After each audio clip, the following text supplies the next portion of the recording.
Mummy ఒక మంచి మాట చెప్పుగానే చెప్పన్నా కొందరిని చూస్తే అలా నమ్మాలనిపిస్తుంది. ఇక ఏంటంటే అలా మంచితనమా మంచిగా అని కాదు, ఇక ఎందుకంటే వాళ్ళ మంచితనం అన్నది మనకు చెప్పకున్నా కానీ వాళ్ళ మంచితనం మనకు ఏర్పడి వాళ్ళని విలువ చేస్తాం.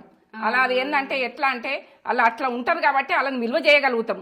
ఎందుకంటే వాళ్ళు చెప్పుకోరు ఏం కూడా మేము మంచిగా అని చెప్పుకోరు, చెడ్డగా అని చెప్పుకోరు, ఏదని చెప్పుకోరు. వాళ్ళది ఒకటి చూసి మంచిగాని ఒక వెలుగు అయితే వెలుగుతుంది, వాళ్ళకి మంచి మర్యాద చేస్తాం మనం ఎప్పుడు కూడా.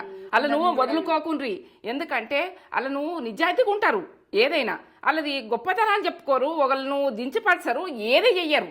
అలా మంచితనం అన్నది గుర్తు అవుతుంది అనుకో, మనము వాళ్ళని వదులుకోకుండ్రి. ఎందుకంటే అలా ఆనైతే చెయ్యరు, వాళ్ళు ఎంత మంచిగా ఉంటారో. ఇక నమ్మకం, ఆ నమ్మకం మనకు వచ్చింది నమ్మకం, వాళ్ళు ఇయ్యలేరు, మనకు వచ్చింది నమ్మకం, మనం వాళ్ళని వదులుకోకుండ్రి. ఇది విషయం.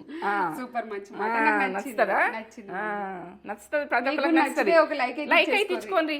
ఎందుకంటే ఇది మాట అందరినీ నమ్మద్దు అన్నది కాదు, మనసులో మట్టి మనకు ఒక నమ్మకం దొరికింది అనుకో, ఇక వాళ్ళకి నమ్మకం ఉన్నదనుకో, ఇక వాళ్ళని వదులుకోకుండ్రి, అస్సలు వదులుకోకుండ్రి. వదులుకున్నారంటే మీరు పొరపాటు ఎంత చేసిరో మీకే తెలుస్తుంది. ఇది విషయం.